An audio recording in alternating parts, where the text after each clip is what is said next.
Hey y'all, welcome to Chrisio's Clucky Chronicles. I'm in my bathroom. Why? Because we miscalculated. Yeah. We miscalculated hatching of the quail eggs. Remember we showed y'all on a video about how we put them in the incubator and all kinds of fun stuff? Well, we woke up this morning to some babies. Anyway, join us. It's going to be one of those rush, get ready for babies that we weren't expecting for another week. Because apparently we can't count either.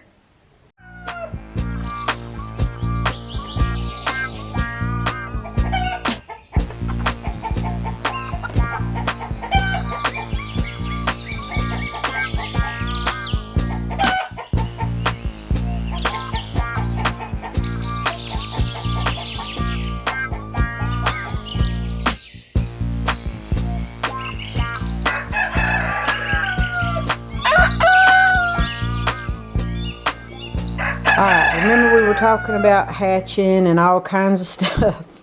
Well, we can't count. Apparently, my brain just didn't work. These little nuggets right here, these cute, adorable, sweet little babies are bobwhite quail. Now, it's okay for them to flop around over there because they've got to get their land legs. They've been around in a sea full of stuff inside of their little eggs hatching out. Now, we weren't expecting these little rascals for another week, but here they are, and they're doing well, and they're adorable, flopping all around. And as you can see, they love us, and they love to follow our finger. They have to stay in here anywhere from 24 to 48 hours until they dry. And they're going to flop around and they're going to do their thing, and it's fine. That's just what they do. It's not going to hurt them or do anything to bother them. But they're adorable. And these are bobwhite quail. They're very tiny. Not as tiny as button quail though. I mean button quail, I'm glad I don't have those.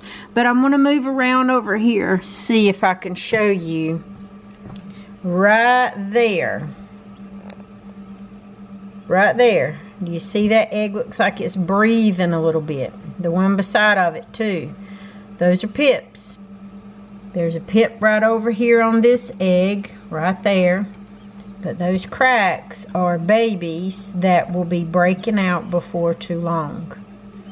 There's little eggs and little things that are moving and grooving, and they will be coming out. Now, if it looks like they're struggling to get out, I will help, but I don't typically like to help.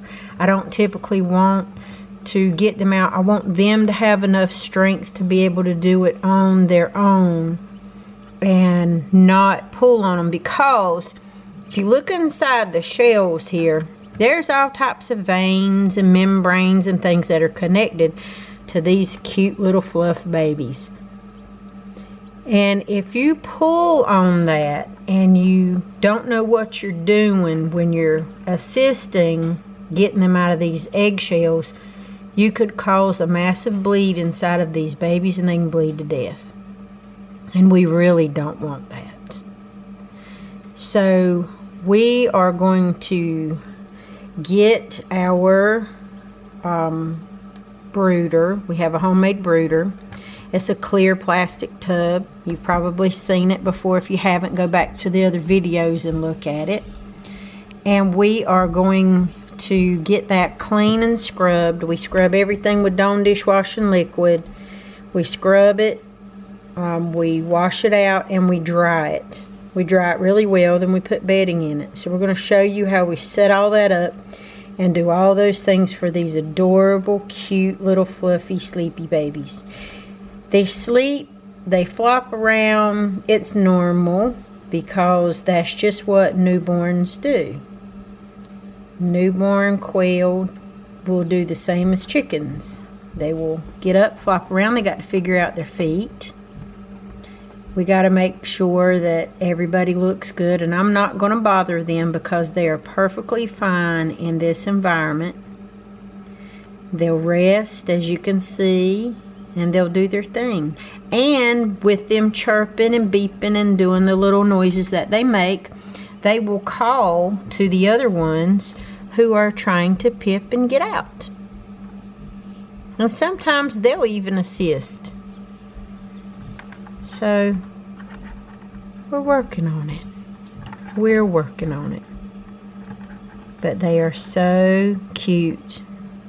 They're so adorable. And they will call and call and call and make their noises, and you'll see those other eggs right there, and they'll bust open. See it? It's most amazing and fantastic to watch and see. And they will run into the eggs and they'll move them all around, which actually, in my opinion, kind of helps them a little bit. So, there you go. It's just stinking adorable and I love it. Come on, little baby, you can do it. Come on, little baby, get on out.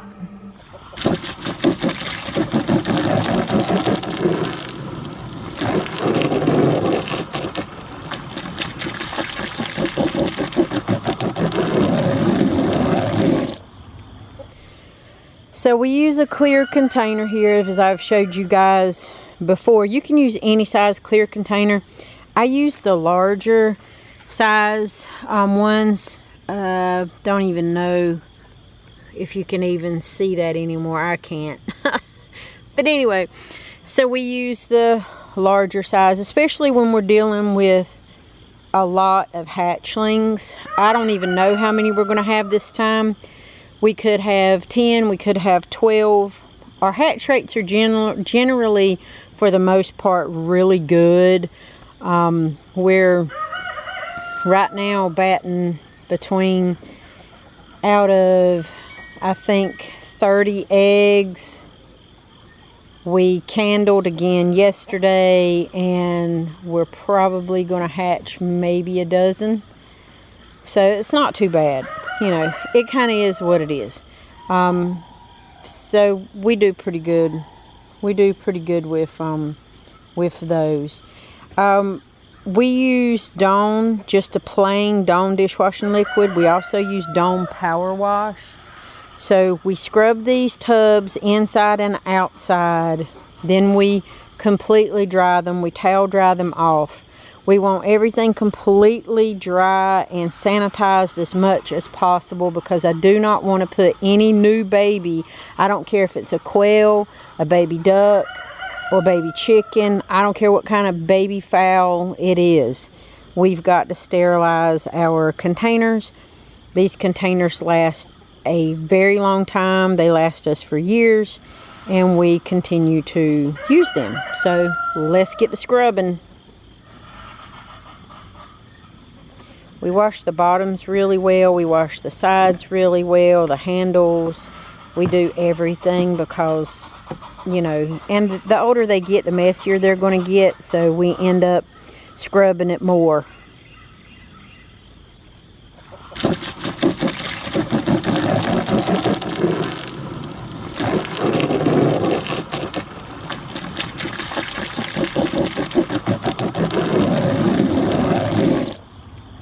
Alright, so now we have our plastic homemade brooder, and inside of it we have the bedding. This is the pine shavings. I do not like the fine. I like kind of the thicker things right here with the pine shavings, because I've noticed that the stuff with the fine stuff causes my birds to have respiratory issues.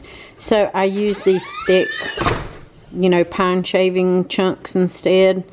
You can use anything you want to, but this is my bedding of choice for right now. There's all different types of bedding out here. There's cedar, there's pine, there's hemp. You can do your own bedding. You can do newspaper, whatever it is that you are comfortable with and that works best for you. Just do that. I mean, that's all there is. Just You do you, boo, and you do what works for you. And right now, this is what works for us. And this is what it looks like. We have a little layer at the bottom. And we're going to go get the brooder light and a stand.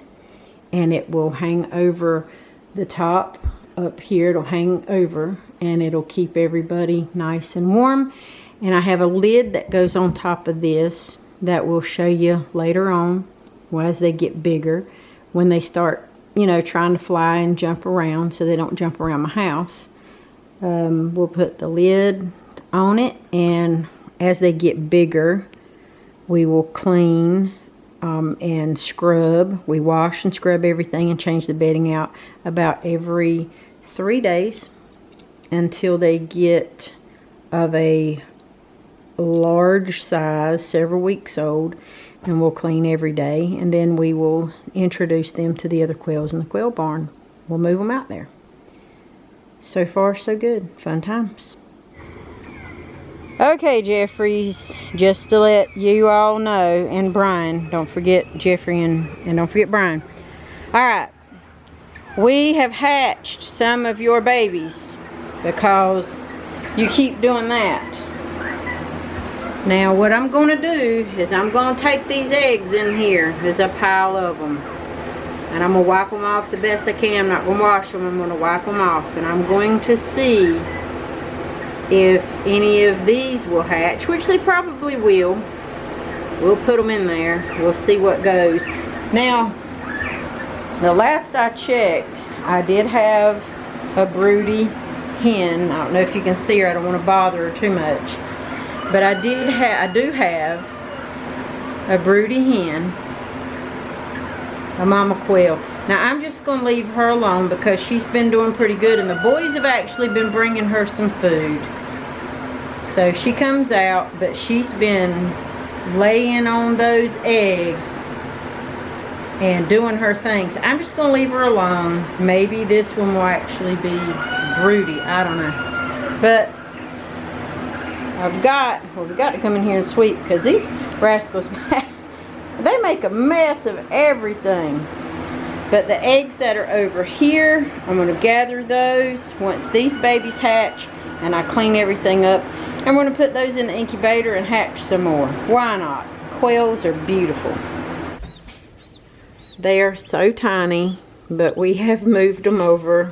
The majority of what we have they've dried pretty well. They're still flopping around. That's just what new babies do. I went ahead and moved them.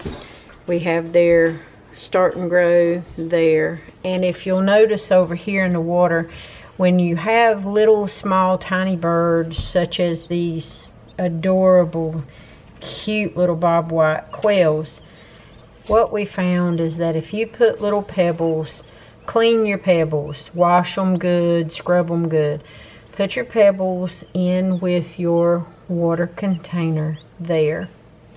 That way they can stand on them and they don't fall in and they don't drown, because you can have some serious issues with the babies. And we fill up the bottom with the pebbles, and when they're ready and when they're strong enough to go over there and drink, they won't be flopping around like this. They'll be able to stand on their own and do their own thing.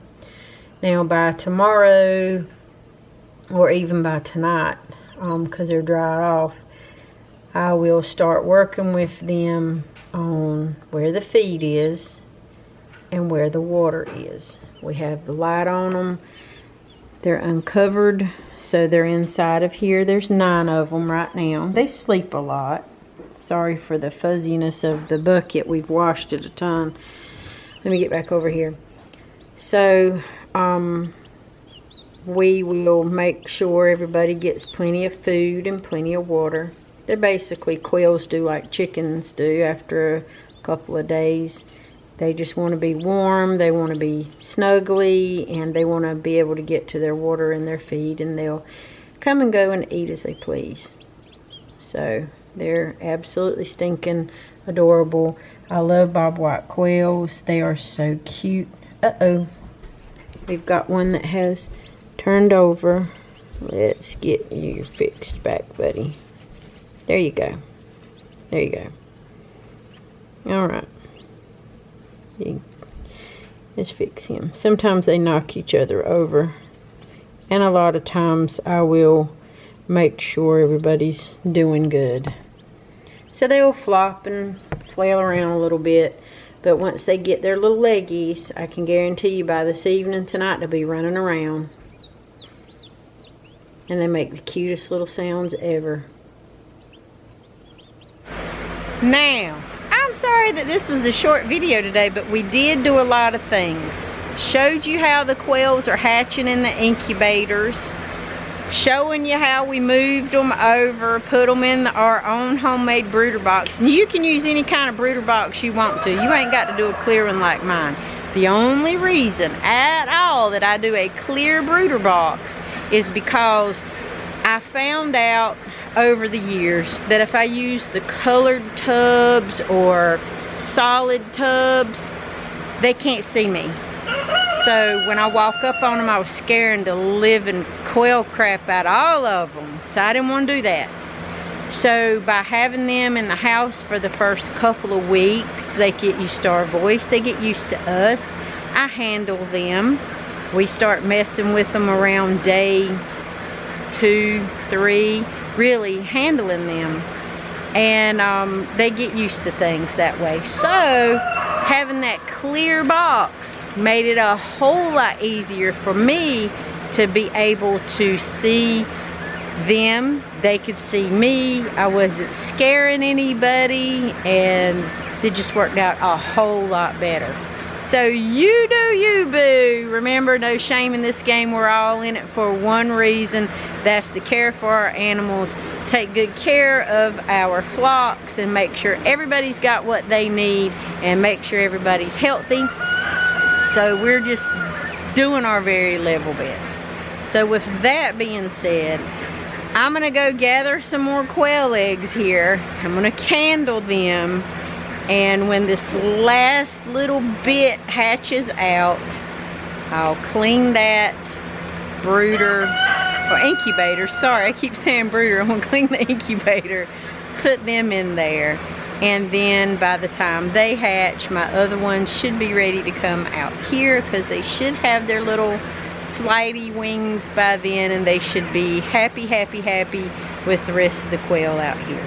So with that being said, thank y'all for watching and subscribing and following us on all these Clucky Chronicles. I can't do it without you, and I'm happy to make these videos. I hope you guys enjoy all the vlogs, all the information.